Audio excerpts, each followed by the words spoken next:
গণভোট, যা গণতন্ত্রের একটি শক্তিশালী হাতিয়ার, যেখানে নির্দিষ্ট কিছু গুরুত্বপূর্ণ বিষয়ে সাধারণ নাগরিকরা সরাসরি হা অথবা না ভোটের মাধ্যমে তাদের সিদ্ধান্ত জানান।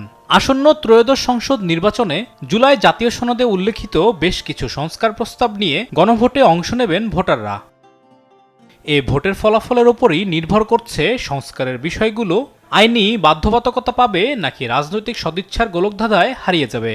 গণভোটে হা জয়ী হওয়ার অর্থ জুলাই সনদের প্রস্তাবিত সংস্কার ইস্যুতে জনগণের সরাসরি অনুমোদন পাওয়া, রাজনৈতিক দলগুলোকে যা প্রতিপালনে বাধ্যবাধকতা দেবে। 12 ফেব্রুয়ারি সাদা ব্যালটের পাশাপাশি গোলাপি রঙের আলাদা ব্যালটে 4টি প্রশ্নের উপর রায় দেবে জনগণ। তবে হা জয়ী হলে কোন কোন সংস্কার প্রস্তাবে বাধ্যবাধকতা তৈরি হবে তা নিয়ে ধোঁয়াশায় অনেকে। জুলাই জাতীয় সনদের 84টি সংস্কার প্রস্তাব দুই ভাগে ভাগ করেছে ঐকমত্য কমিশন। হা ভোট জয়ী হলে 47টি প্রস্তাব সংবিধান সংশোধনের মাধ্যমে, বাকি 37টি সংস্কার প্রস্তাব অধ্যাদেশ কিংবা নির্বাহী আদেশের মাধ্যমে বাস্তবায়ন করতে হবে। 4টি বিষয়ের উপর গণভোটের প্রশ্ন নির্ধারণ করার কথা জানিয়েছেন প্রধান উপদেষ্টা। ভবিষ্যৎ হোক নিরাপদ, বিনিয়োগ হোক বিশ্বস্ত, আর আমার পছন্দ সল্ট বে। ওয়েলকাম টু সল্ট বে। গণভোটে হা জয়ী হলে সংবিধান সংস্কার সহ রাষ্ট্র পরিচালনায় ব্যাপক পরিবর্তন আসবে। সংসদের মেয়াদ 5 বছরই থাকবে, তবে একজন ব্যক্তি কোনোভাবেই 2 মেয়াদ অর্থাৎ 10 বছরের বেশি প্রধানমন্ত্রী থাকতে পারবেন না। সাংবিধানিকভাবে ফিরবে তত্ত্বাবধায়ক সরকার ব্যবস্থা। সংসদ হবে দ্বিকক্ষ বিশিষ্ট। উচ্চকক্ষ গঠিত হবে সংসদে প্রতিনিধিত্বকারী দলগুলোর পাওয়া আসনের আনুপাতিক হারে 100 সদস্য নিয়ে। সংরক্ষিত নারী আসন 50 থেকে বাড়িয়ে 100 হবে। বাধ্যতামূলকভাবে ডেপুটি স্পিকার বিরোধী দল থেকে নির্বাচিত হবেন। সংসদ সদস্যরা বাজেট ও আস্থা বিল ছাড়া অন্যান্য বিষয়ে স্বাধীনভাবে ভোট দিতে পারবেন। রাষ্ট্রীয় নিরাপত্তা সংক্রান্ত আন্তর্জাতিক চুক্তিতে সংসদের উভয় কক্ষের অনুমোদন লাগবে।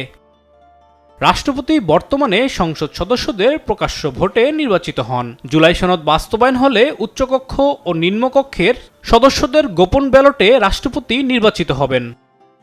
রাষ্ট্রপতি তার নিজ ক্ষমতায় জাতীয় মানবাধিকার কমিশন, তথ্য কমিশন, প্রেস কাউন্সিল, আইন কমিশন ও এনার্জি রেগুলেটরি কমিশনের চেয়ারম্যান ও সদস্য নিয়োগ দিতে পারবেন। রাষ্ট্রপতিকে অভিশংসনের ক্ষেত্রে উভয় কক্ষের 2/3 ভোট প্রয়োজন হবে। গণভোটে হ্যাঁ জয়ী হলে সংবিধানের 95 অনুচ্ছেদ সংশোধন করা হবে। প্রধান বিচারপতি নিয়োগ দিতে হবে আপিল বিভাগ থেকে। বিচারকের সংখ্যা নির্ধারণ হবে প্রধান বিচারপতির চাহিদার ভিত্তিতে। হাইকোর্টের বিচারক নিয়োগের দায়িত্ব থাকবে প্রধান বিচারপতির নেতৃত্বাধীন কমিশনের হাতে।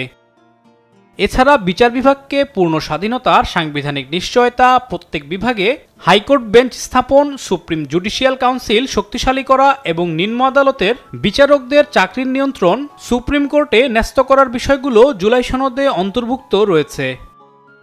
গণভোটে হা জিতলে আগামী সংসদ নির্বাচনে নির্বাচিত প্রতিনিধিদের নিয়ে সংবিধান সংস্কার পরিষদ গঠিত হবে। এই পরিষদ 180 কার্যদিবসের মধ্যে সংবিধান সংস্কার করবে। এরপর 30 কার্যদিবসের মধ্যে গঠন করা হবে উচ্চকক্ষ। এসবের বাইরে তত্ত্বাবধায়ক সরকার ব্যবস্থা পূর্ণবহাল, নির্বাচনী এলাকার সীমানা নির্ধারণ, রাষ্ট্রপতির ক্ষমা সংক্রান্ত বিধান, বিচার বিভাগ বিকেন্দ্রীকরণ, জরুরি অবস্থা ঘোষণা সহ বেশ কিছু সংস্কার প্রস্তাব বাস্তবায়নের পথ খুলবে গণভোটে হা জয়ী হলে। আলিমুজ্জামান সফওয়ান, দেশ টিভি, ঢাকা।